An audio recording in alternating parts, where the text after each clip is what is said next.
data boka nkiri n'ise n'oge na-adịghị n'emume afọ nke abụọ na-arụ ụka Igbo Catholic Community ji obi aṅụrị ekele ezinụlọ anyị niile na ndị oge niile nọ n'ime ụlọ ụka anụwa tata na ndị niile nọ ebe dị iche iche n'akụkụ ụwa niile anyị na ha ga-achụ aja Mass tata na aja nke Mass tata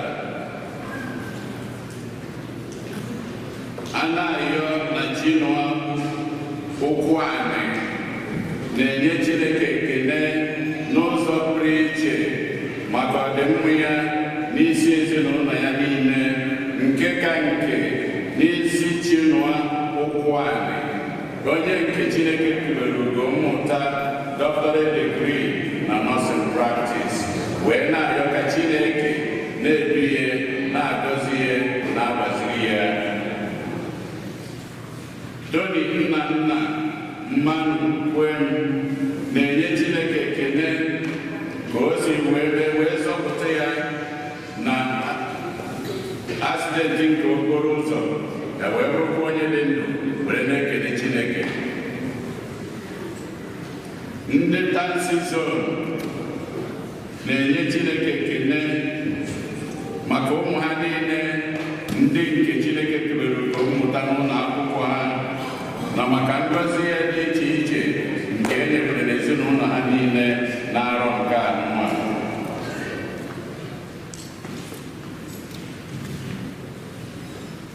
ndị Tansi Zone na-arịọkwa ka Chineke gbata ọsọ n'isi ndị otu ha niile ndị niile arụ adịrọ ndị niile nwere health challenges ka ndị niile mmadụ nwụnarịrị ka Chineke bụrụ onye na-akasi ha nche obi na-edu ha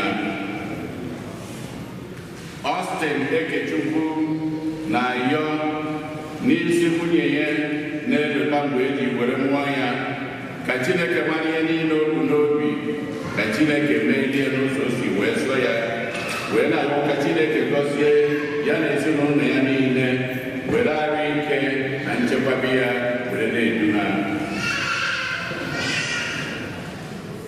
Greg na Skologa Amaka na-asịkwa happy birthday wee na-arịọ ngọzi Chineke amara ya na obibi ya n'isi Chiugo ọfụ egwu onye nke na-eleta wee ji were mmụọ ya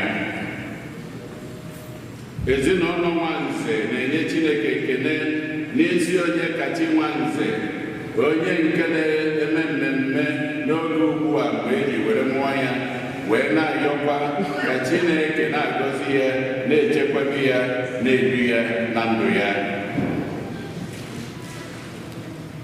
Kalisa Eze Okoye na-enye Chineke ekele n'isi Akachukwu testimony aja ebo ihe nze anaghị ọkpụkpụ anyị na Kalisa Eze Okoye na onwe ndị a niile bụ ndị na-edota mgbe eji were mmụọ ha wee na-arịọ amara Chineke ngọzi na obibi ya n'isi ha ncha Frank na Georgia Eze na-arịọ maka mkpụrụ obi Virginia Adaobi nwoke ụkọ Rose Linus na Rose Ama na ezinụlọ ya na-arịọ maka mkpụrụ obi Olivia Ama Chidimma Ama echewa ọtọ Bon Davis Ofegbu na-arịọ maka mkpụrụ obi Ibe Akala Nwaneti na Ofegbu Susanna Chinyere Ofegbu Rose Ofegbu Ọnụọha Regina Ofegbu na Rosa Ogike Anthony Kwako na-arịọ maka mkpụrụ obi enyi ya nwoke Martin Chijioke Okeke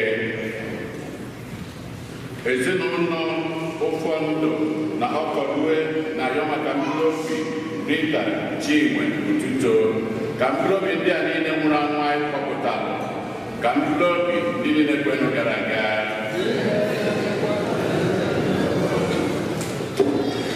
onye isi nchụaja na aja nke Maasị anyị tata bụ ụkọchukwu anyị Jude Mobi kịta ka anyị were aṅụrị na okwukwe were jekọta ọnụ na okwukwe.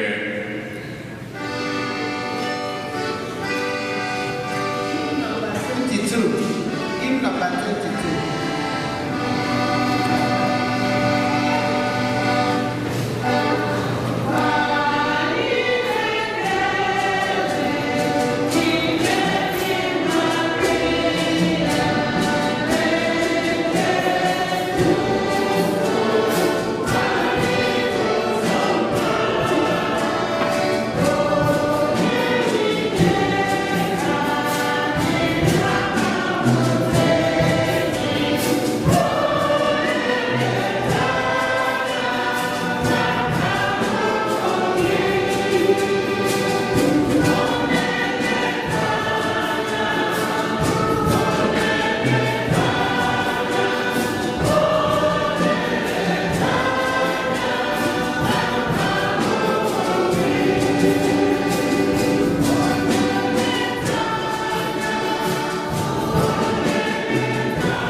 kasịnụ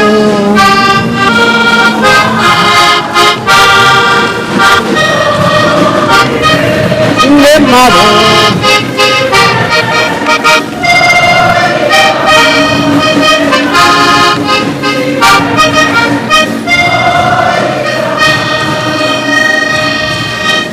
Otito dịrị Chukwu, otito dịrị Chukwu, otito dịrị Chukwu, otito dịrị Chukwu.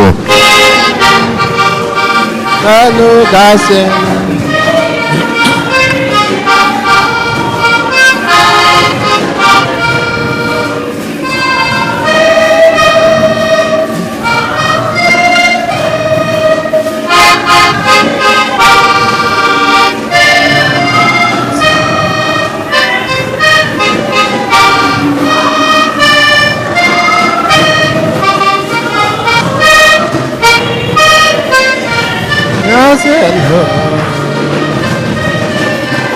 Melu kasịnụ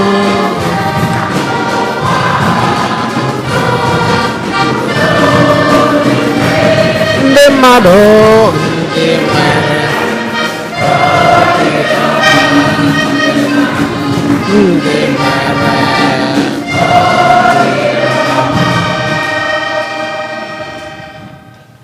ka anyị rịọ arịrịọ. Chineke anyị, ihe eziokwu gị na-egosi ndị na-agaghị ụzọ ha nwere ike iso lọghachite na Kristi. Biko mee ka ndị otu Kristi niile jụ ihe niile megidere okwukwe ha, kama ka ha sobe ihe dum kwesịrị ya nọ. Site na dị nwere anyị Jesu Kristi nwa gị, onye gị na ya dị ndụ na-achị na-edekọ n'otu nke mmụọ nsọ, Chukwu site n'ụwa tụ ụwa niile.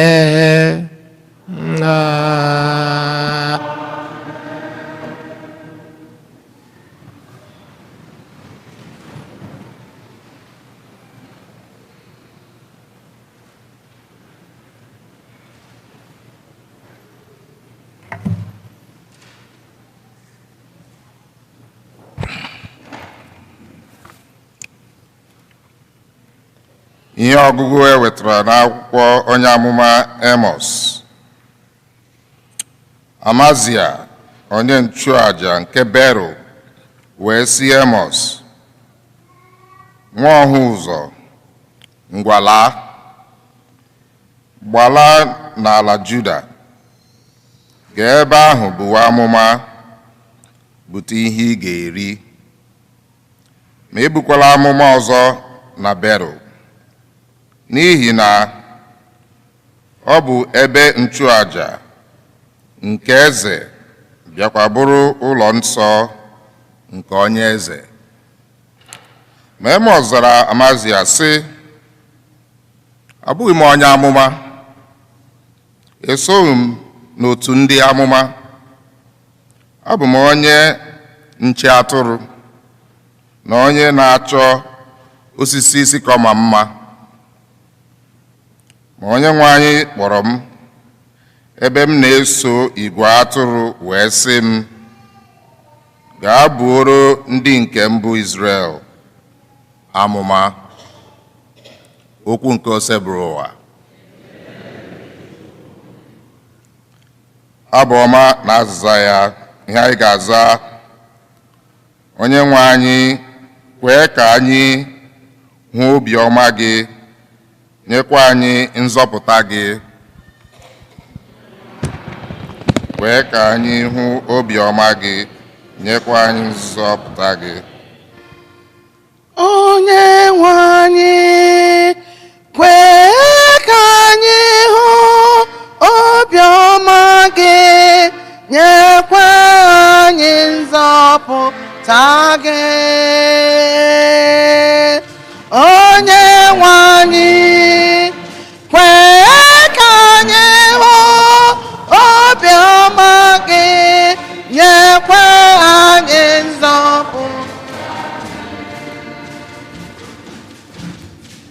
aga m anụ ihe Onyenwe anyị Chineke ga-ekwu, n'ihi na ọ ga-ekwupụta udo maka ndị nke ya. N'ezie, nzọpụta ya dị ndị na-atụrụ ya egwu nso. Ebube ya ebi n'ala anyị.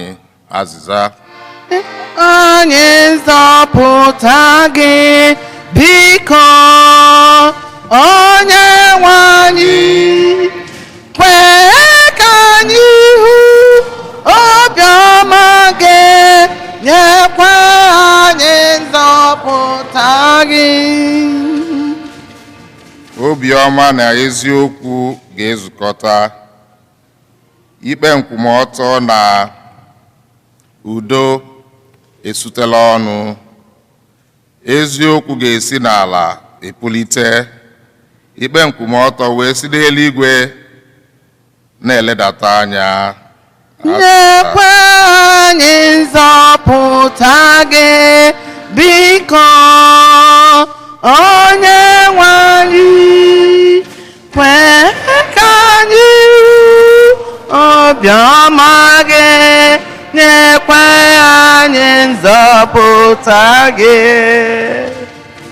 Onyenwe anyị ga-emere anyị amara, ala anyị ga-amịta ihe mmaji kwuru mmaji, ikpe nkwụmọtọ ga-ebute ụzọ na-aga, nzọpụta wee na-esote n'ụzọ ụkwụ ya. Nyekwa anyị nzọpụta gị, biko Onyenwe anyị, kwee ka anyị hụ obiọma gị, nyekwa anyị nzọpụta gị, biko Onyenwe anyị, kwee ka anyị hụ obiọma gị, nyekwa anyị nzọpụta gị. Ihe ọgụgụ nke abụọ. Ihe ọgụgụ ewetara n'akwụkwọ ozi nke Pọl dị nsọ degara ndị Efesọs. Ekele dịrị Chineke na Nna nke Onyenwe anyị Kristi, n'ihi na o sitere n'ebe kachasị elu nke eluigwe were ngọzi niile nke mmụọ nsọ gọzie anyị n'ime Kristi. Tupu Chineke atọọ ntọala ụwa, ọ họpụtara anyị n'ime Kristi ịbụ ndị nke ya, ka anyị wee dịrị ya nsọ, bụrụkwa ndị na-enweghị ntụpọ n'ihu ya. N'ihi oke ịhụnanya Chineke, ọ kara ya aka na mbụ na ya ga-eme ka anyị bụrụ ụmụ ya site n'aka Jesu Kristi. Nke a bụ ọchịchọ ya na otu o si dị ya mma n'obi. Ya mere ka anyị toonu Chineke n'ihi amara ya dị ebube nke ọ wụkwasịrị anyị n'efu n'ime nwa ya ọ hụrụ n'anya. E jiri ọbara Kristi gbapụta anyị ịbụ ohu. Ọ bụkwa n'ime Kristi ka a gbaghara anyị mmehie anyị niile. Ụba amara nke Chineke nyere anyị ebuka. O jiri oke amamihe mee ka anyị ghọtazuo ihe omimi ahụ nke bụ atụmatụ ọ kwadobere na Kristi. Atụmatụ ọ ga-emezu mgbe oge ezuru, nke bụ ịchịkọta ihe niile dị n'eluigwe na ihe niile dị n'elu ụwa n'okpuru Kristi. Ọ bụ n'ime Kristi ka a họrọ anyị, n'ihi na site na mbụ Chineke kara ya aka, bịakwa họpụta anyị, na anyị bụ ndị ọ manyerela inye ya otito. Ebe ọ bụ na anyị bụ ndị mbụ chekwubere na Kristi, Chineke ji aka ya na-emezu ihe niile dịka nzọpụta na nzube nke ọchịchọ ya si dị. Ọ bụkwa n'ime Kristi ka a họrọ unu mgbe unu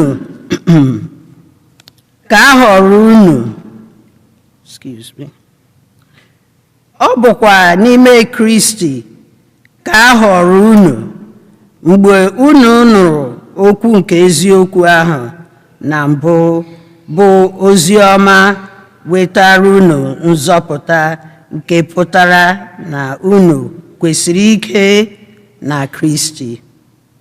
Chineke jikwara Mmụọ Nsọ nke o kwere anyị na nkwa ka unu akara. Mmụọ Nsọ n'onwe ya bụkwa onye ga na-ahụ na anyị nwetazuru ihe niile Chineke kwere anyị na nkwa, ruo mgbe Chineke gbapụtasịrị ndị nke ya, ka e wee too ebube ya. Ozi ọma, okwu nke osekpụrụ ụwa.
Atụrụ m n'anụ olu,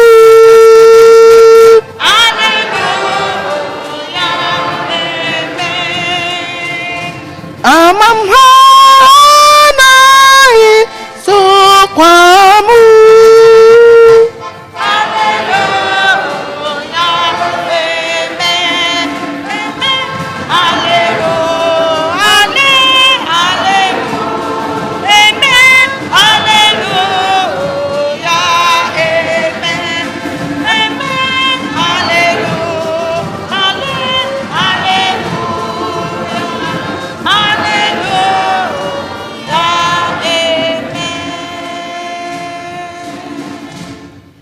Onye nwe anyị nọnyere unu.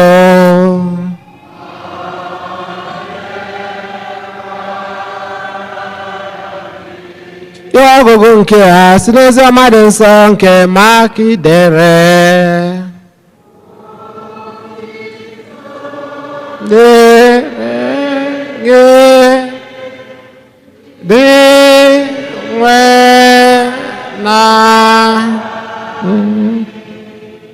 Jezebel ụmụazụ ya 12 wee malite izipụ ha abụọ abụọ, wee nye ha ike ịchụpụ na imeri ndị mmụọ ọjọọ niile.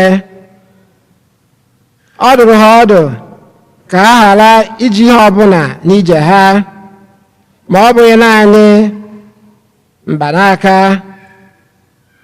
Ọ sị ha ebula nri ma ọ bụ abụ onye ije ma ọ bụ nwunye ego na akpa ego ha ji n'ukwu, ma ọ sị ha yiri akpụkpọ ụkwụ, ma onye achịkwala uwe ime abụọ. Ọ gwakwa ha sị, ụlọ ọbụla unu hụrụ onwe unu n'ime ya, bilinụ n'ebe ahụ ruo mgbe unu hapụrụ obodo ahụ. Ọ bụrụ na ndị bi n'obodo ọbụla anabataghị unu, ọ bụkwa na ha ajụ ịṅa ntị n'okwu unu, mgbe unu na-apụ n'ebe ahụ, tichapụnụ aja dị n'obi ụkwụ unu, ka ọ bụrụ ha ihe a ga-agba ha n'akaebe n'isi, ka ọ bụrụ ihe ga-agba ha akaebe n'isi. Ha wee palie ije na-ekwusa mba ọ dị na mmadụ dum ga-echegharị. Ha chụpụkwara ndị mmụọ ọjọọ, were mmanụ tee ọtụtụ ndị ọrịa, wee mee ka ha nweta ahụ mgbasi ike. Ozi ọma nke ose bụ ụwa.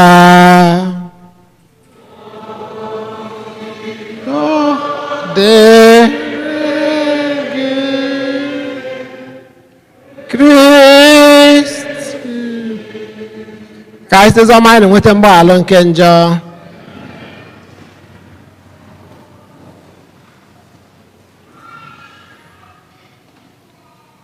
Gabanụ n'ụwa ka unu kụzibere mba niile. Ọ ya na-agwa anyị tata. Gabanụ n'ụwa ka unu kụzibere mba niile. Mgbe anyị nụrụ ukwu a, kedu ihe anyị na-eche? Uche anyị ga-abụ, o nwere ike ọ bụrụ ndị chiri echichi na-agbasa ozi ọma. Ha maka a gwara na ha gaba n'ụwa ga kụziere mba niile. Ọ ya ka anyị ji kwuo n'ukwe sị na ọlụ Chukwu dịrị mụ na gị, ọlụ dịrị mụ na gị, ọlụ ize ukwe anyị na-ekwe oge niile. Mgbe a na-asị gaba n'ụwa kụziere mba niile, ọ bụ anyị niile ka a na-agwa ya, maka na ọlụ Chineke dịrị onye ọbụla, ọ dịrị mụ na gị. N'oziọma nke ụbọchị tata, akọrọ anyị etu dị na Jesu Kristi wee zipụ ndị ozi ọma ka ha gazie ozi ọma nke eziokwu, dịka Pọl dị asọsi wee kọwapụta n'ihe ọgụ nke abụọ. Ozi ọma nke eziokwu nke wetara nzọpụta, ka a gazie ozi ọma. Gịnị bụ ozi ọma? Ozi ọma gbasatara ihe niile dị mma, bụ ihe anyị chọrọ. Ihe ọbụla bụ ihe dị mma, na-eweta amara, na-eweta udo, na-eweta agamniru. Ya bụ ozi ọma nke Jesu Kristi, nke udo, nke agamniru, nke ikpe nkwụmọtọ, nke eziokwu, nke ịdịkọ n'otu.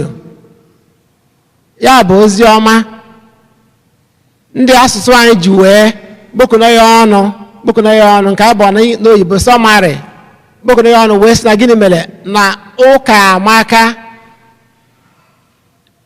Nwere ihe ndị be anyị ji wee baa afọ ahụ na ụka amaka. Anyị ma na ụka amaka juru n'ime ụlọ ụka anyị tata, ọkwa eziokwu? Enwere ndị na-azụ ụka amaka ebe a. Enwere ihe nne na nna fa ji wee nyefee ya nwebe afa, maka na ụka dị mma.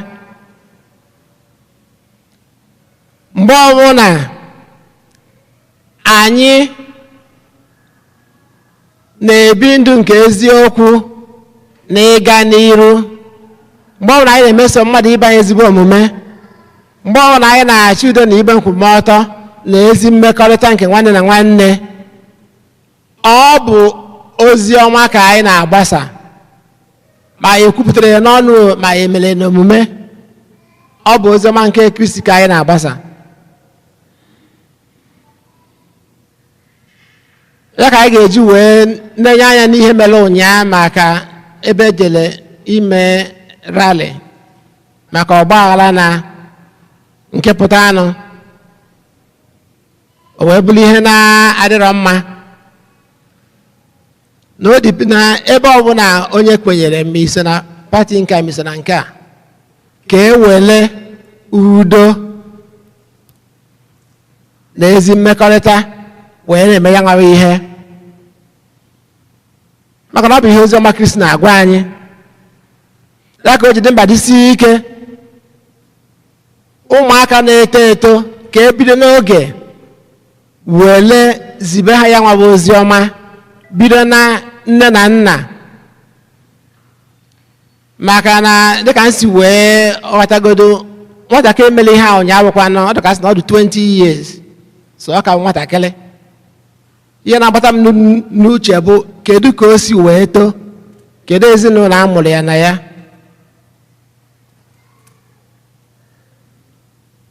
kee ka oziọma nke Kristi wee bata na ndụ ya, ọ batakwala ncha ncha. Ọ dị mkpa dịsi ike dịka kọmuniti anyị nụnwa ka anyị bido n'oge wee nye ụmụaka anyị ya nwa bụ Jesu Kristi bụ okwu nke na-enye ndụ, okwu Chineke, okwu na-enye ndụ. Dị nwere na Chukwu mee obi mmadụ ka okwu gị bata. Okwu nke Chineke bụ okwu na-enye ndụ, ma ndụ nke ụwa ma ndụ nke ụwa na-abịanụ. Oziọma nke Kristi na-eweta ịdị mma n'ime ụwa, na-eweta ezi mmekọrịta mmadụ na ibe ya.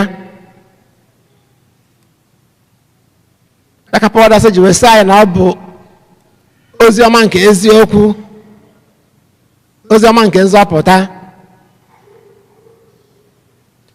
Ndị be anyị wee ghọta ya ọfụma wee sị anyị na ụka mara mma, ụka mara mma, maka na ulu dị n'ụka buru ibu. Ihe gbasatara mmepe nke ụwa, mmekọta mmadụ na ibe ya, na nchekwube anyị nwere maka ụwa nke ga-abịa abịa. Ya bụ na Jesu zipụrụ ndị mmadụ sikwa etu ahụ zipụ anyị ka anyị gaa n'ime ụwa wee mee gịnị? Bụrụ ndị osialị, bụrụ ndị akaebe were nye oziọma nke eziokwu. Asa anyị na o zipụrụ ha mmadụ abụọ, ọ bụrụ ofu onye ka ha wee jikọọ obi ọnụ, ya nke anyị kpọ teamwork, jikọọ obi ọnụ wee na-alụ ya nwa bụ ọlụ. Ọ bụkwa ya nwa bụ ijikọ obi ọnụ n'ịlụ ọlụ ka anyị na-atọgbọkọrọ onwe anyị n'ime ọgbakọ anyị nwa na be anyị nwa bụ Igbo Community nke Los Angeles, ka anyị were ofu obi, mmekọrịta nke nwanne na nwanne were na-aga n'ebe ọbụla anyị fụrụ onwe anyị na otu dị iche iche nke anyị nọ na ya n'ime nzukọ ọnụnwa. Ka anyị fụ ebe nụnwa dịka be anyị si na ezinụlọ dị iche iche pụta, ebe nụnwa bụrụzie nnukwu ezinụlọ gbokọrọ anyị ọnụ dịka ụmụ Igbo.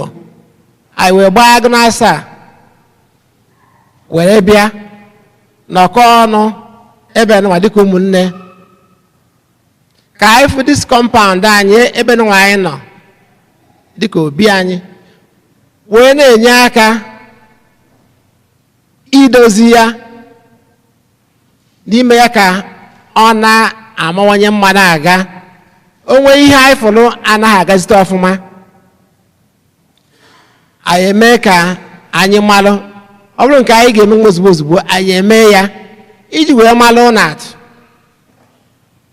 Ọ bụrụ na ndị otu unu mesie ọgbakọ unu ncha na-apụ mebi na họl onye ọ na-apụ iwe chọpụta na echefuru ịgbanyụ ọkụ, unu mana onye ọlụ ya dọrọ ịgbanyụ ọkụ ahụ bụ onye ji kii wee mee gịnị wee duba ndị mmadụ n'ebe mere ọgbakọ. Onye ahụ ga-eme kishọ na agbanyere ọkụ niile. Then enwe ka esi wee chefuo yi mee gịnị ịchọpụta ịgbanyụọ ya ya ma bụ ịlụkọ ọrụ anyị na-ekwu maka ya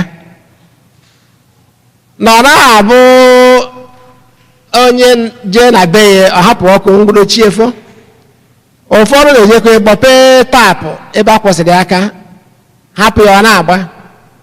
Onye ka o ji anyị emesi ha napụọ mụ nwa ọ bụrụ na nnọ around ma agagharị ya like na mgbede ụnyaahụ a hapụrụ ọkụ na batrum ụmụ nwaanyị na họl. Ọzọ mgbe chi na-achị iji ka m pụtakwara na-agagharị ka m si agagharị wee chọpụta ya. Ọ dịla mụrụ ọkụ anyị mgbodochi efo. Oge ụfọdụ ahapụ tap na batrum mmiri a na-agbachi efo. Ọ bụ etu a ka anyị si eme na be anyị dị iche iche mbanụ. So e nwere ka ọ bụrụ na nwatakịrị jere ikpeazụ mgbe nwatakịrị jere okenye osekwe gaa n'anya ọfụma. Ọlụ Chukwu dịrị mụ na gị ọlụ dịrị mụ na gị ọlụ amen. Ị mara a na-ekwe ọlụ Chukwu a ọ dị ka o tere aka ebe ọ dị. O tere aka o tere ụmụ obere ihe n'ụwa ya nwa bụ the practical. Ọ ya na-ewuwe obodo ya na-ewuwe community. Ọ because na ebe anyị si wepụta enwere ihe agbọrọ ihe alụcha ụzọ arapụ ya o mebichicha even mgbe a na-alụ ya alụghị ya ọfụma. Ebe anyị si pụta kedu ofe ihe anyị ga-asị na anyị nwetagara ọfụma? Gwanụ m, ọ bụ ụzọ ka anyị nwere? Ọ bụ ọkụ? Ọ bụ mmiri? Ọ bụ na akwụkwọ? Ọ bụ na ọgwụ? Kedu ofe ihe anyị asị na anyị ejidego ya aka? Ebe anụnwa anyị na ịma na anyị agafego steji ọfụ nke agbọrọ honeymoon ebe anyị nọ. Anyị agafego ihe anyị nọzi na kịta ahụ nke anyị ga-agbọ building up and consolidation. Ke ka anyị ga-esi nwee echiche na-eche maka agam n'iru ebe nụnwa maka na uche nke mmụọ ya nwa bụ ihe ndị na-achị anyị n'ebe anyị si pụta etinyeghị uche na ya. Mgbe anyị nwere ego mmanụ anụ chọrọ ga-enwe ego mmanụ ju ego anyị nwere ike amara ihe a ga-eji eme. Enwere ihe dịta njibe eji egwe mmepụta dị solid. Ị gaa dị n'obodo na ị ga-afụ skyscrapers alụrụ nnukwute ụlọ niile alụrụ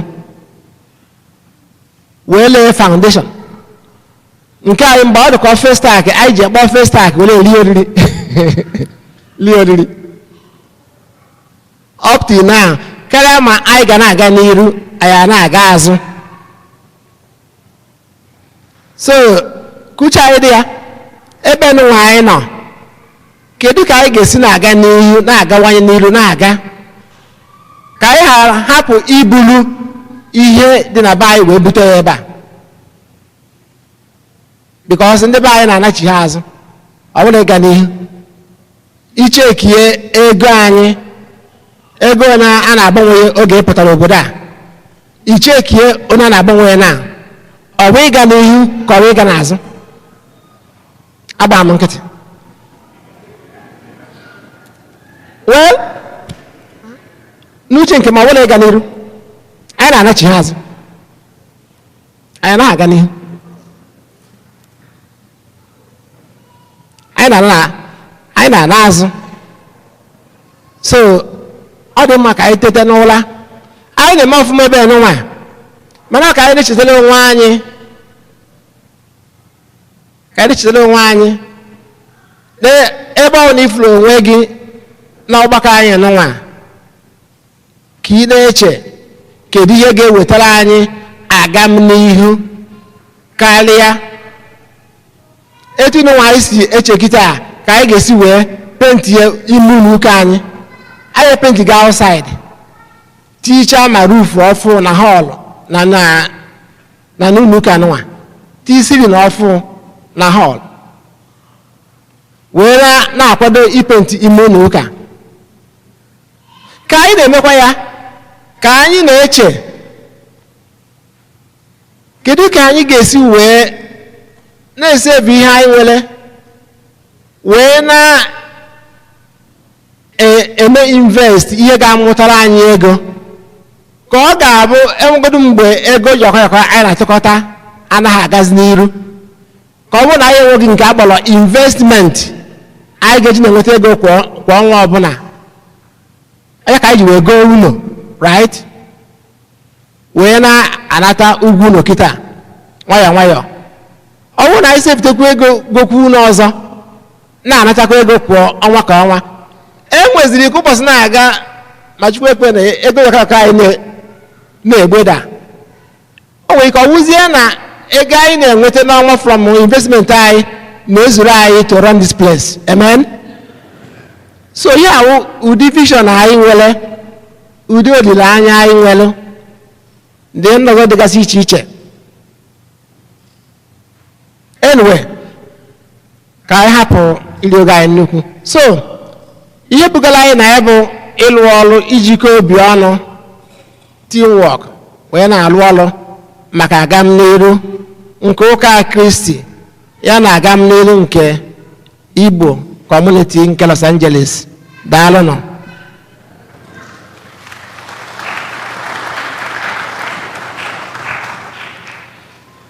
Ekwe m n'otu Chineke,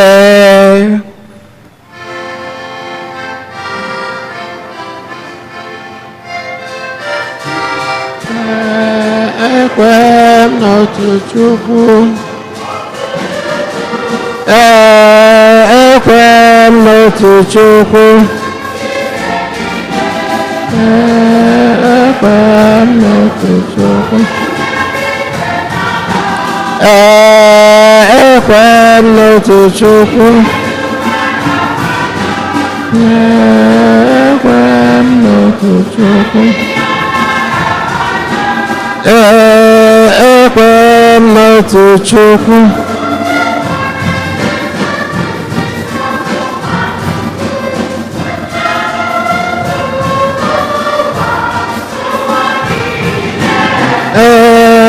ekwe m n'otu Chukwu, ekwe m n'otu Chukwu, ekwe m n'otu Chukwu, ekwe m n'otu Chukwu, ekwe m n'otu Chukwu, ekwe m n'otu Chukwu.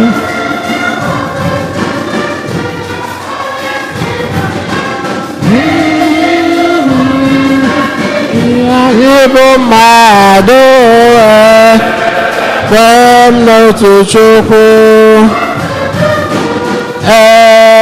ekwe m n'otu Chukwu,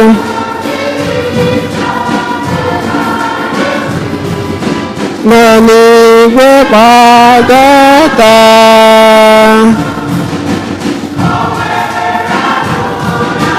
Virgin Maria, bụrụ mmadụ, ekwe m n'otu Chukwu,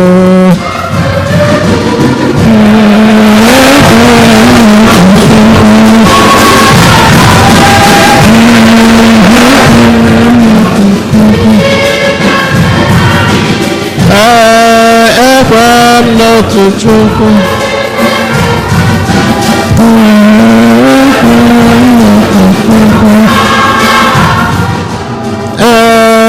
ekwe m n'otu Chukwu, ekwe m n'otu Chukwu,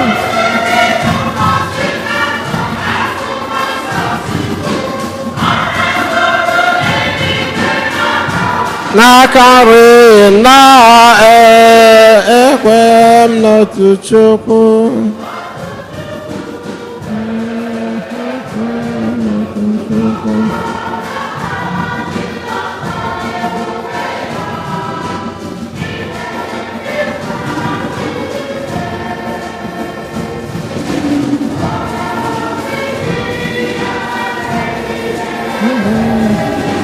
Ekwe m na mmụọ nsọ, ekwe m n'otu Chukwu. Ekwe m n'otu Chukwu. Ekwe m n'otu Chukwu. Ekwe m n'otu Chukwu.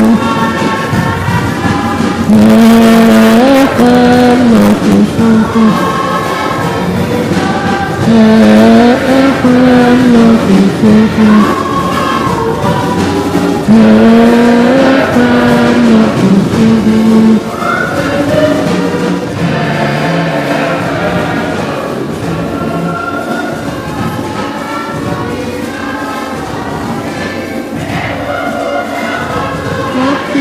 Kembara ranjau n'otu Chukwu. Ekwe m n'otu Chukwu.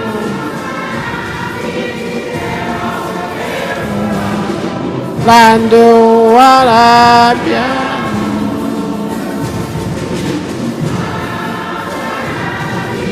Tena.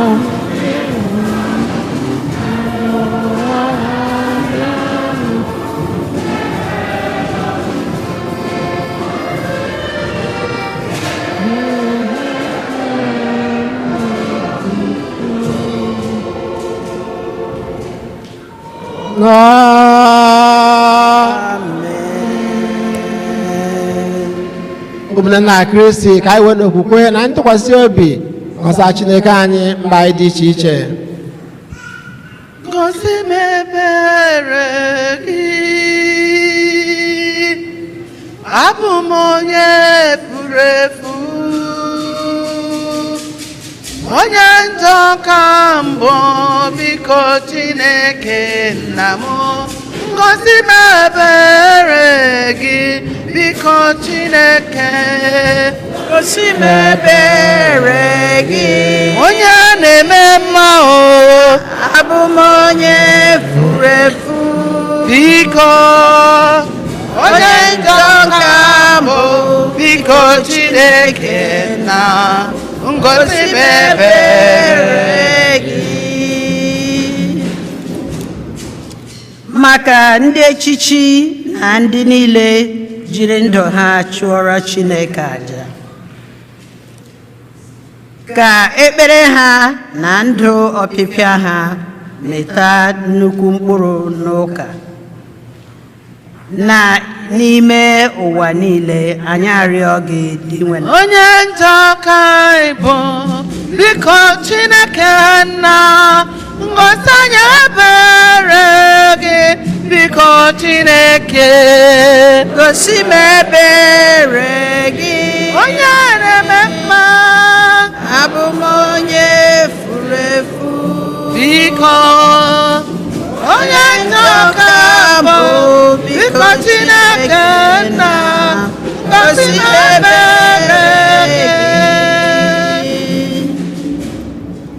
maka ndị gọọmenti na ndị ọchịchị, ka ha nye mmadụ niile ike nke inwere onwe ha ikpere Chineke dịka okwukwe ha si dị. Anyị bụ ndị njọ n'ụwa, biko Chineke eze m ngosi anyị ebere gị o, biko chinwe ụwa o. gosi m ebere gị, ngosi anyị ebere gị o, abụ m onye furu efu, mere anyị ebere na dị o, onye njọ ka mbụ, biko Chineke eze m ngosi anyị ebere gị. maka ndị niile mmadụ na ndị ji mmadụ akpa ego, ka Chineke mere ha ebere, gbatara ha ọsọ enyemaka, zọpụta ha n'aka ha ma mekwa ka ndị ajọ mmadụ a chegharịa ma nwetakwa nzọpụta. Anyị arịọ gị, onye njọ ka anyị bụ, ogbenye ka anyị bụ n'ụwa, ngosi anyị ebere gị o, onye na-eme mma o, gosi m ebere gị. obe n'igwe nke atọ biko, onye furu efu, anyị pụrụ efu biko dadi o, onye njọ ka anyị bụ o eze m ebere gị. maka ndị na-eto eto ka ha na-ebi ndụ dị ya nsọ n'ime ezi omume, ka ha nwee ike zaa oku Chineke n'iru ịrụ ọrụ dị ka ndị ụkọchukwu na ndị echichi ndụ dị ya nsọ. Anyị arịọ, ngosi anyị ebere gị o biko Chineke, gosi m ebere gị, ngosi anyị ebere gị o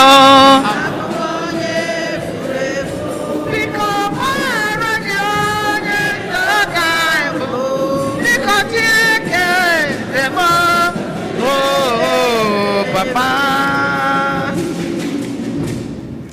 maka ndị mmadụ dị iche iche na ọgbakọ anyị nke St. Eugene, ka ha jiri anyị mmadụ ibe ha kpọrọ ihe ma na-ahụrịtakwa onwe ha n'anya dị ka ụmụnne n'ime Kristi. na-gosi anyị ebere gị o biko Chineke m, gosi m ebere gị, ya bụ ịhụnanya gị o, abụ m onye furu efu, weta udo n'ime m dadi o, onye njọ nke abụ m onye njọ Chineke, biko papa ebere gị. maka ezumike mkpụrụ obi ndị nwụrụ anwụ, site n'arịrịọ na ekpere anyị, ka Chineke mere ha ebere,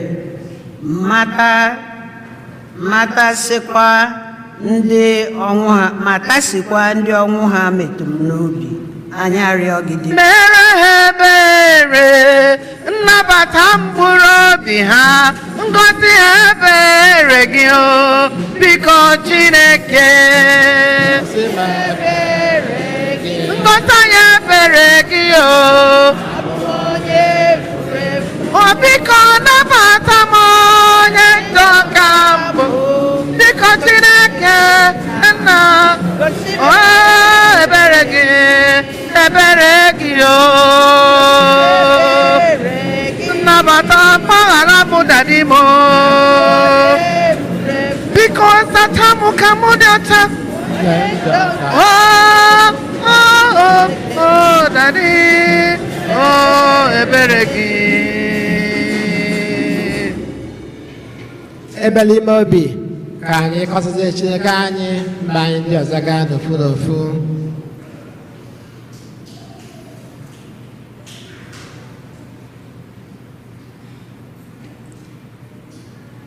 Ndị nwenụ anyị ebugo mba anyị dị iche iche bịa n'iru gị, biko kpeere anyị ebere n'ụlọ ahịhịa anyị ma gọzikwa anyị site na Kristi onye nwe anyị. Anyị nụrụ anyị maka onyinye. Hymn number 220.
gị ọkwa gị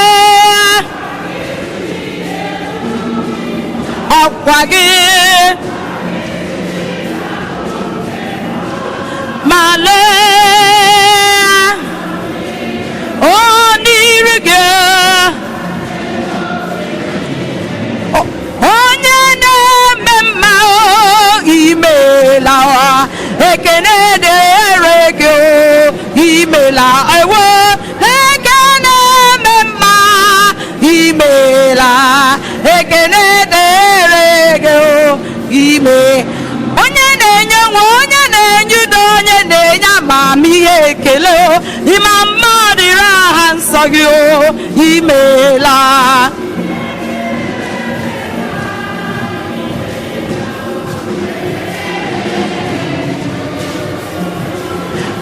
pụta onye okpere anyasị ike kwaba mba ekele ekele ije mmadụ ire aha nsọ gị imela ewo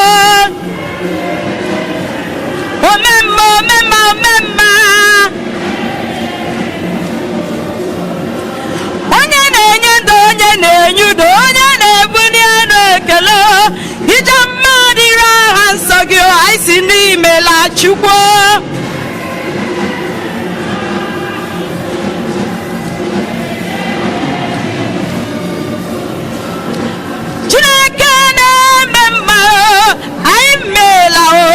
ekele dịrị aha nsọ gị imela Chukwu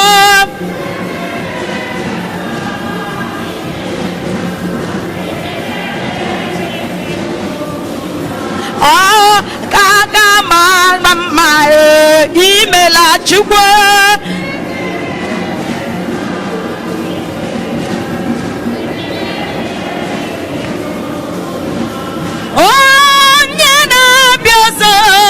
imela imela ekele dịrị aha nsọ gị imela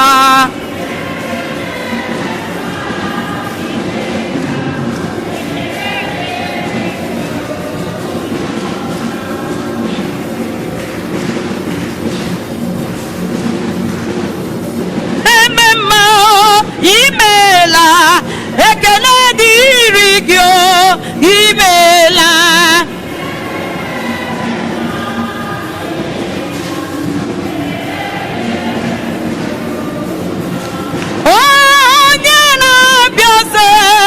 imela ekele dịrị aha nsọ gị imela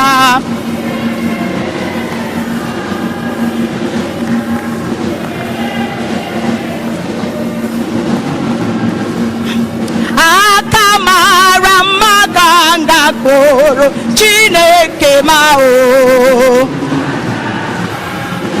aka mara mma ka ị ga-akpụrụ onye na-eme mma onye kụbara ya aka mara mma agụbara ya aka mara mma agụbara ya aka mara mma anyị kụbara ya aka mara mma ọ bụ n'iwe omenu ọ bụ n'iwe omenu onye na-eme mmebe onye wanye n'ụwa onye na-enye ndụ bụ onye wanye n'ụwa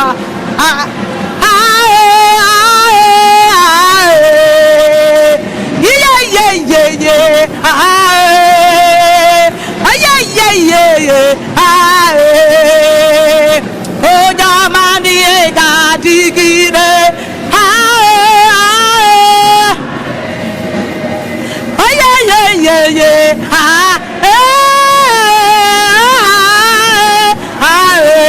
onye ọma n'ihe ga-adịgide ọ bụ n'iwe omenu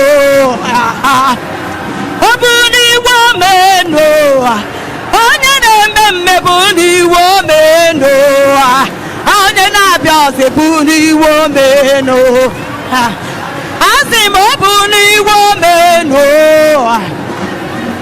ọ bụ n'iwe onye n'ụwa ọ bụ n'iwe onye n'ụwa ọ bụ n'iwe onye n'ụwa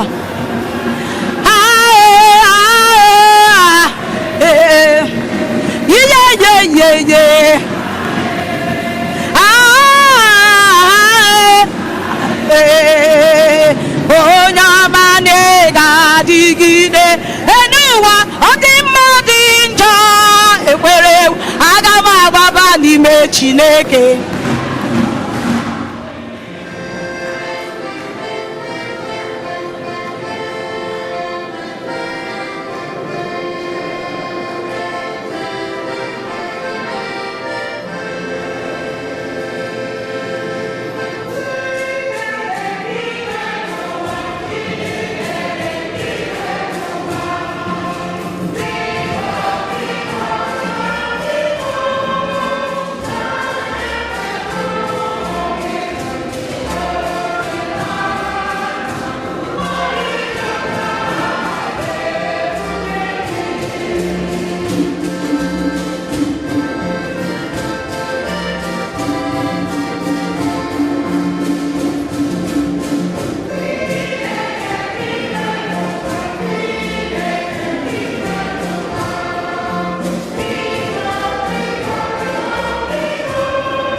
Yọbanụ ụmụnna m gaji anyị na-achụ bụrụ ihe ga-amasị Chukwu nna ji ike niile ịnara nụ. Ọgọdọnọbụ aha ya maka ọdịmma nke anyị n'izugbo nke nzukọ ya dị asọ. Amen. Onye nwe anyị were afọ ọma lekwasị anya na onyinye nke nzukọ gị na-ebunye gị. Biko mee ka anyị site n'iketa oke n'ime ya na-adịwanye asọ site na Kristi onye nwe anyị. Onye nwe anyị nọnyere unu.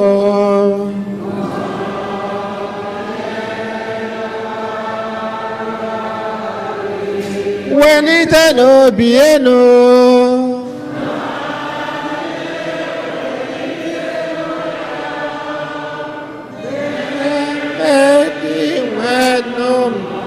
Ka anyị nye ụdị nwanne Chukwu anyị ekele.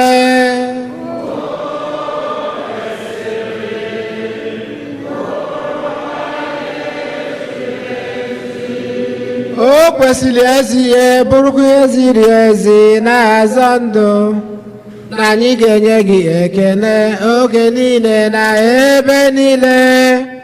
O nna dị nsọ, Chineke ji ike niile, onye dị ụwa tụ ụwa site na Kristi dị nwe n'anyị, onye jiri ihe belu onwelu maka mmehie mmadụ kwelu ka a mụọ ya na Virgin Maria. Ọ gbapụtara anyị n'ọnwụ ebe ebe site n'ọnwụ ọ nwụrụ n'elu obe, bịa si na mbilite n'ọnwụ ya nye anyị ndụ ebe ebe. N'ihi nke a anyị na-eso igwe ndị mama niile nke eluigwe nleta ebube gị oge niile n'ukwe na-ekwe.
Hosanna.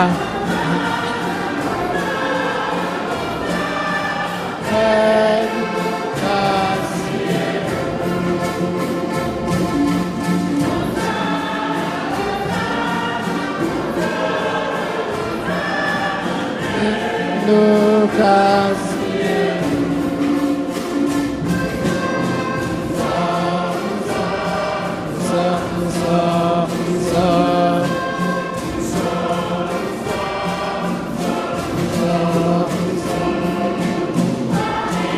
ngọzi bụ onye bịara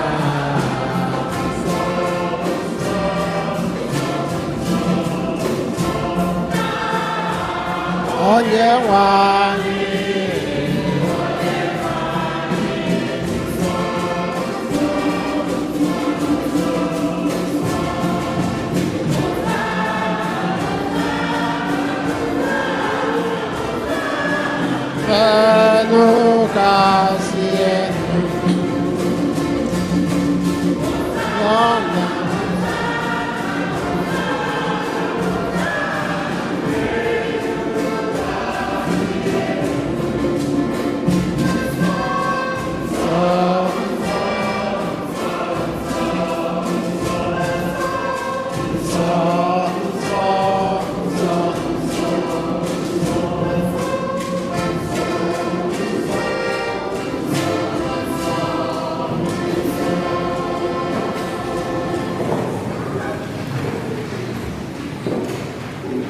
nna anyị dị nsọ ezi ụzọ gị na-edi ihe dum nsọ anyị na-ayọkide onye ndị a nsọ site n'ikwasa ha mmụọ gị ha wee ghọọla anyị ahụ na ọbara nke onye nwe anyị Jesu Kristi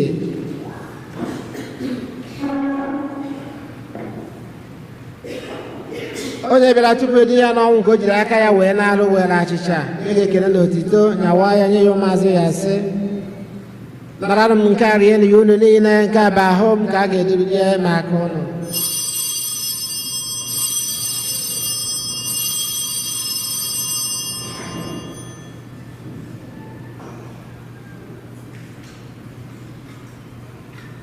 etu agwa ka o si mee mgbe a richara ndị anya asị o buru iko mmanya nyekwa gị ekele na otito bunye ya ụmụazụ ya sị naranụ m nke a ṅụọnụ ya unu niile nke a bụ iko nke ọbara m ọ bụkwa ndụ ọhụụ dị ebe ebe a ga-agba ya n'ihi unu na n'ihi mmadụ niile ka ewegbalụ njọ na-emenụ nke a na ncheta nke m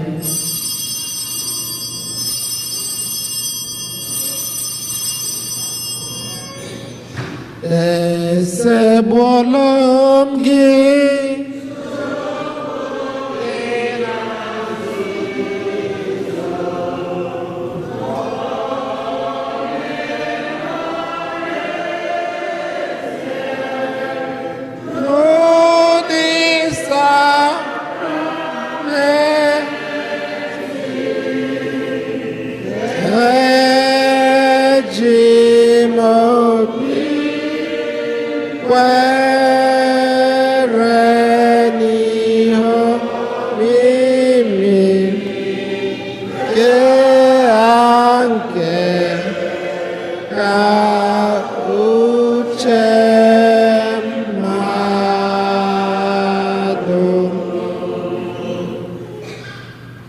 ndị na-achịta nke ọnwụ na mbite n'ọnwụ nke nwa gị anyị ebunye ka ịcha nke ndụ na iko nke nzọpụta anyị na-ekele gị n'ihi na ikwere ka anyị dị mma ikwu n'iru gị na-efe gị anyị ji ume na-ayọ ka anyị bụ ndị na-anata ahụ na ọbara nke Kristi bụrụ otu na njọ nke mmụọ nsọ na-achọta nzukọ gị gazuru ụwa niile mee ka ịhụnanya gị chụpụta ya gọzie popu anyị bụ Francis na bishọp anyị bụ Jose na ndị ofe ụta gị niile letakwa ụmụnne anyị ndị ji okwukwe wee gaa n'ezumike nke ọnwụ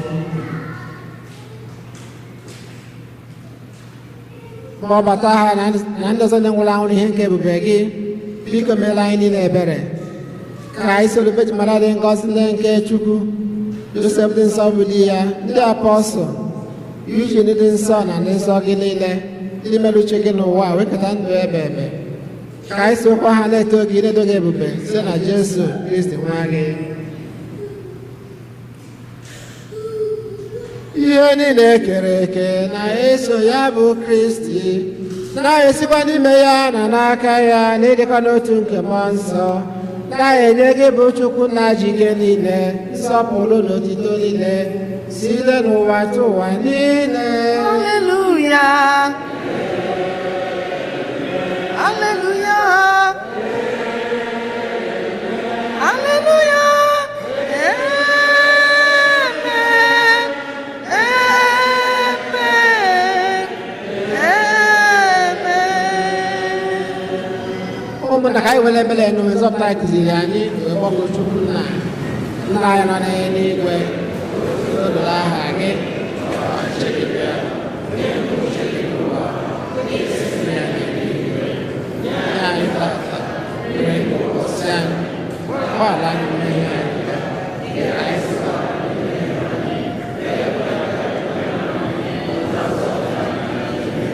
zọpụta anyị anyị na-ayọ gị ose bụrụ na ajọ ihe niile were ebere nye udo n'oge nke anyị site n'aka ebere gị ka zọpụta anyị na njọ oge niile anyị bụkwa na nsogbu niile were nchekwa dị nsọ na-atụ anya maka mbịaghachi nke nzọpụta anyị Jesu Kristi.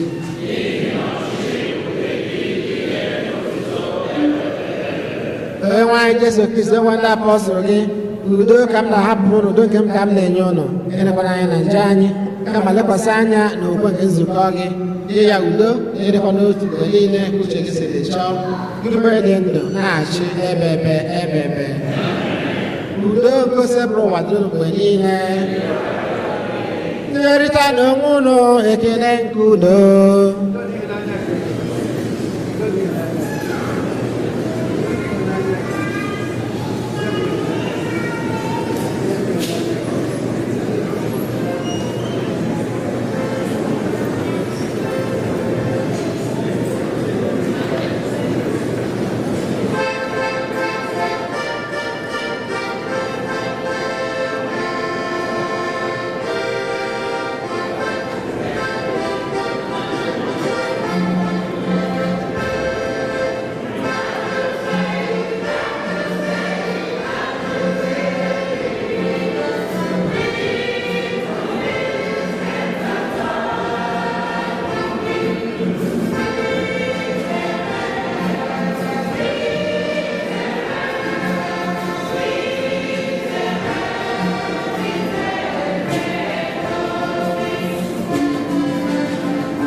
ndị nwa atụrụ nke Chukwu wee na-ekpochapụ njọ nke ụwa ha nwere isi ọma bụ ndị abọlụ na olili nke nwa atụrụ Chineke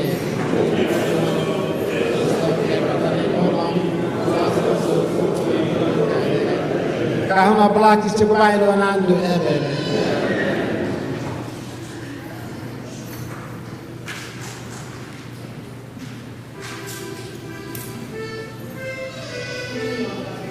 Five.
283.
283.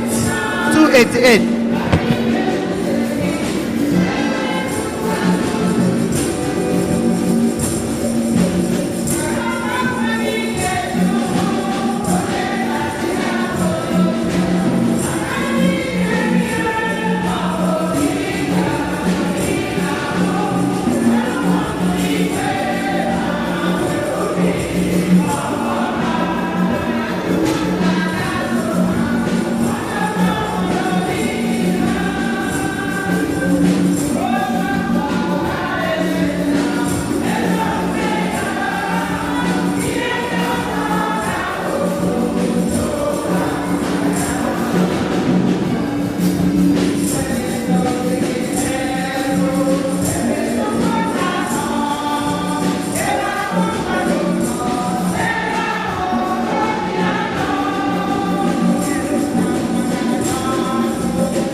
ka anyị rịọ arịrịọ.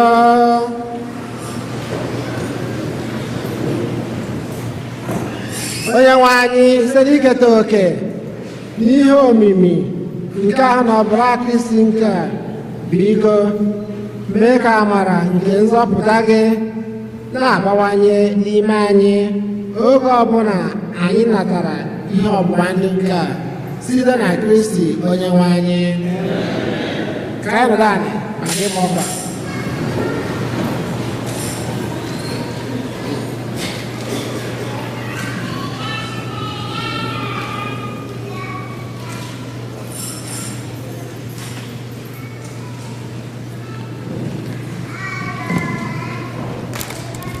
Anyị na-amakwa ọkwa maka ndị niile nọ high school akwụbeghị aka n'isi confirmation candidates. Unu weta afa unu, a ga-ebido confirmation n'ọnwa Septemba. Weta afa unu kịta, a na-agụ onye ọbụla ka anyị zisa ozi. Iweta afa, ị nwere ike jee na parish ọfụmụnwa ọfụ Mrs. Omak, gbaa mbọ hụ na ị wetara afa gị. Ọ bụghị ebidosia 3 months 4 months oge ahụ ilode n'ihi ebido klas, oge ahụ ọ dịgo late. Biko ka anyị zisa ozi ndị dị ebe a nọ n'etiti anyị ka anyị mee ya ozugbo. Ụbọchị ụka ọzọ bụ ya bụ Youth Day. Ụbọchị ahụ ka anyị na-enye Chineke ekene maka agamnihu anyị, maka ụmụ anyị niile. Ọ bụ oge ahụ ka anyị na-ekelekwa Chineke ihe ọma niile ọ na-eme n'etiti anyị, nke ka nke ndị niile a na-edubugo mmụta n'ụlọ akwụkwọ. Ọ bụ oge ahụ ka anyị na-asị Chineke ya daalụ n'ụzọ pụrụ iche. Anyị emego nke ndị nne Mother's Day, mee nke ndị nna Father's Day, nke taa bụzi ụmụ anyị. Ọ bụ ha nwa ụbọchị ụka ọzọ, ọ bụ ha nwa ka anyị gbaa mbọ hụ na anyị pụtara n'igwe, ka anyị gbaa mbọ hụ na ụmụ anyị ụbọchị ahụ na anyị rubere mgbe n'iru na amụrị ha n'iru.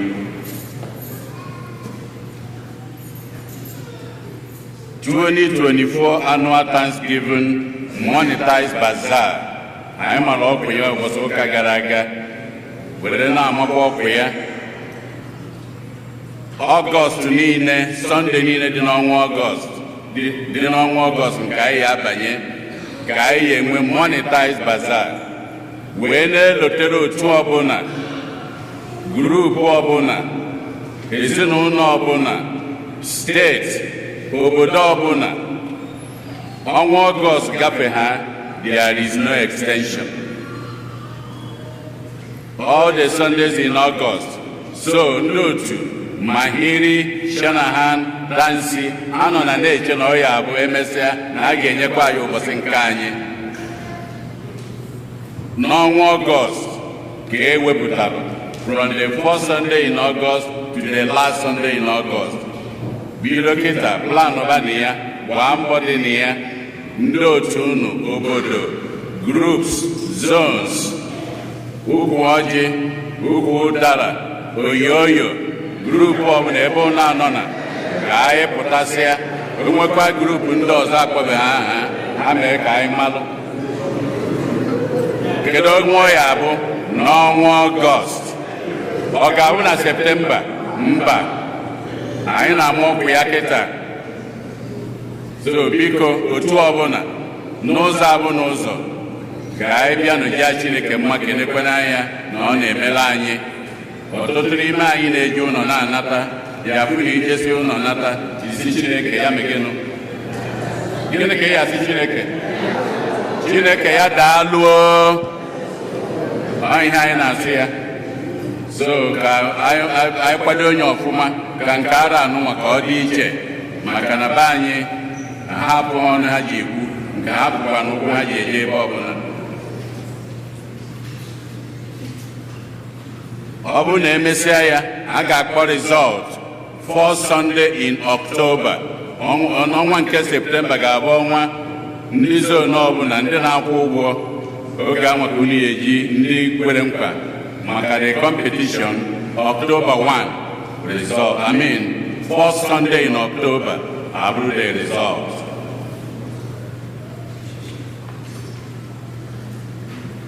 September 7 a ga-etinyekwa flyer ya na board September 7 na 10 a.m.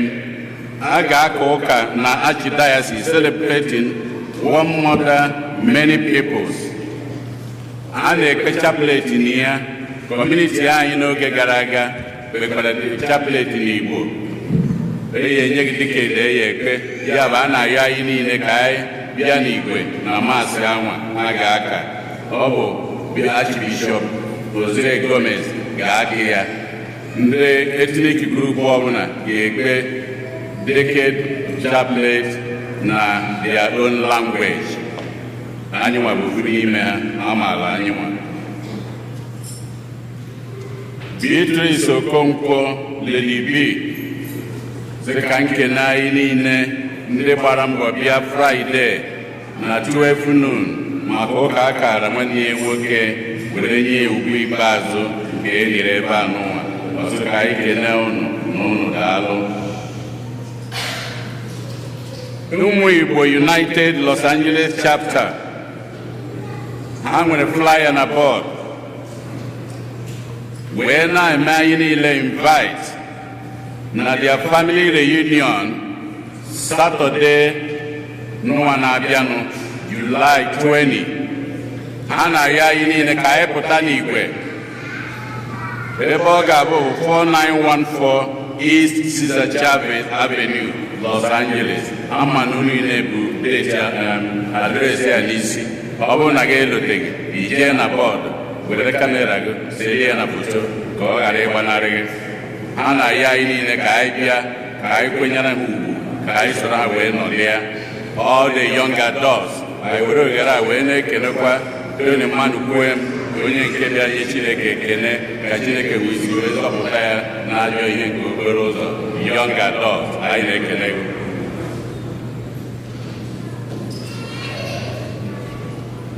Chinedu Okeke ọnụ ya.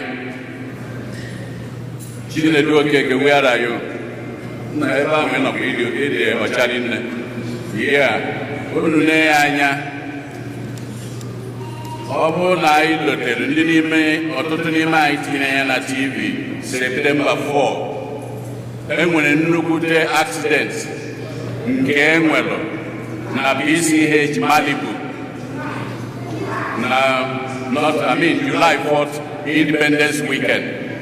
That day enwere nnukwu accident enwere na BCH n'ụzọ Malibu.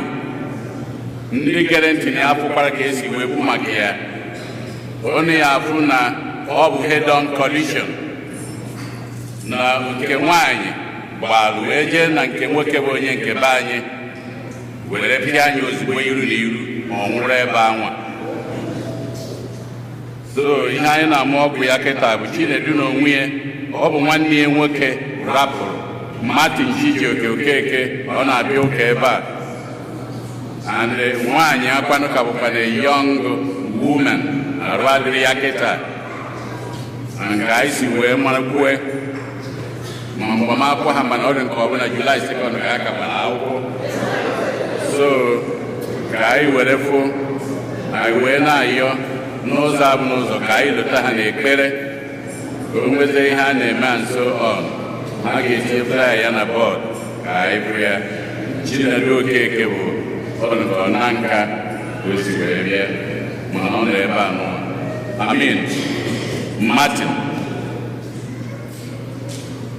Martin Chijioke Okeke bụ nke nwụrụ anwụ. Chinedu bụ brọda onye gbọrọ ebe a. Daalụ. Ndị Holy Spirit Charismatic Renewal na-ayọ anyị niile na ha ga-enwe annual novena nke ya ebido July 31 wee ruo August 2 wee na-ayọ anyị niile ka anyị soro ha na ya. Ọ ga-ebido na 6 p.m. Kịta ana m ayọzi onye isi ndị young adult na parish anyị Zikora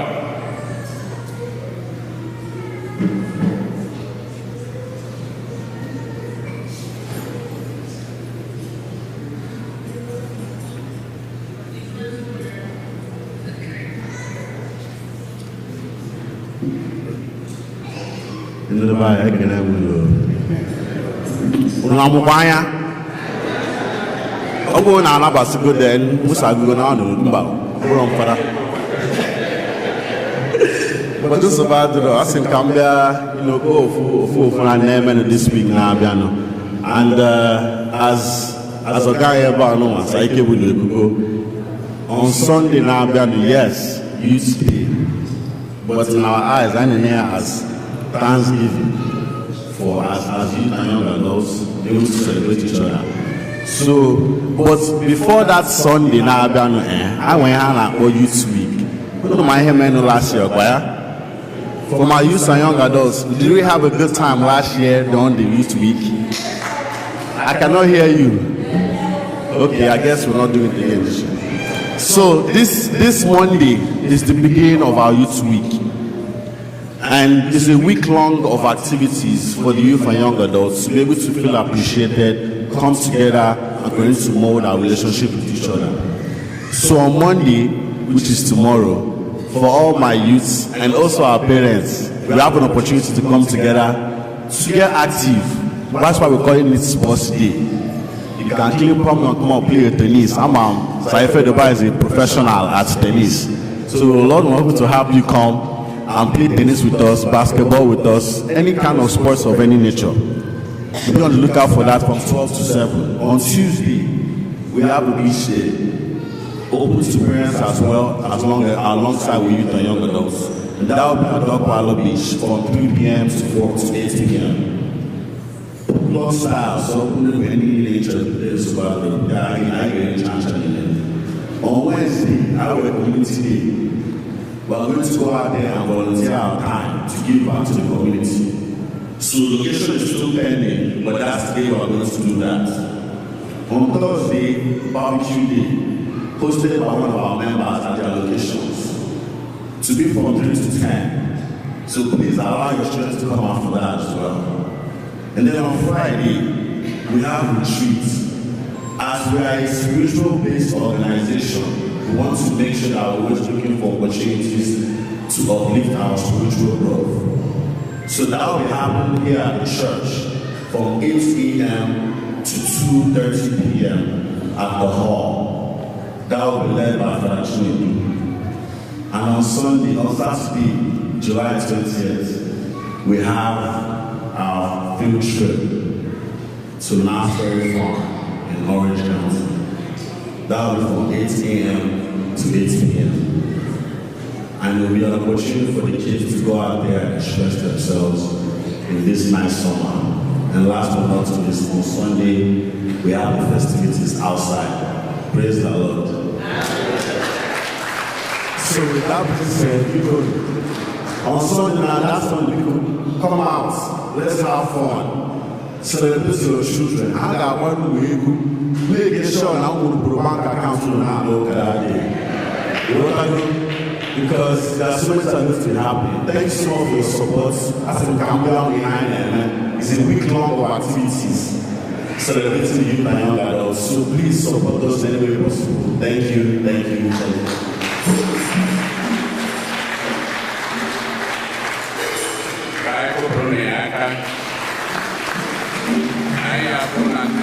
Young adults side and youth side have been filled with energy, full of energy, and they want that energy out. So I knows how one was asset in my guy, I found when I am guy.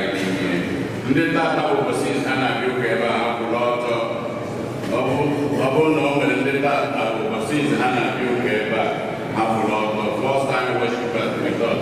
Well, while we have 2 years one at the back, I know you are welcome. Anytime you are here, please come back and worship with us. Thank you very much. There's one at the back, the last seat at the back. I would really like to make it when I celebrate Omwai next Sunday. We don't get out of Jude, Umobi, Guy,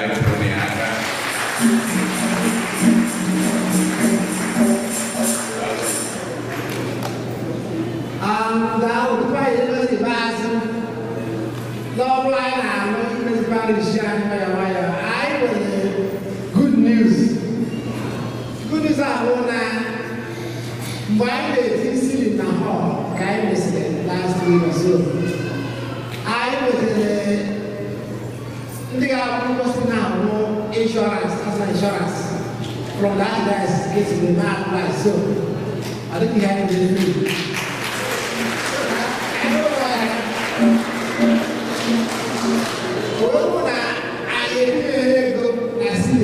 I insurance for wire. Immediately I see the guy for your match or so do this. So so we and I said now I make it a roof off insurance all I roof was ceiling. So I see roof off right. Well when I insurance get take care of the ceiling. Then in the church even I now work with the archdiocese. I want my insurance or cover ego against the ceiling because of me repaying just cost. And I will get a new roof, right? But I want to ask the department who get a roof off insurance will cover ceiling. You know, either the possible through the address and the construction office and so I didn't know I got it back even this roof okay and I put it outside. I think I will this week when I quite good. I went up and eventually by the more the museum. I got my Yagana, even Banaka, I am outside. Bogano, I go down. Why not yellow? Kachuji Kenine, Goziono, na one saw Labano, Miss Abusigo.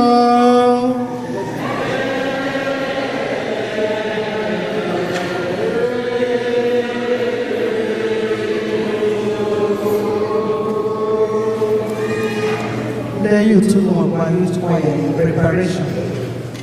Hymn number 259.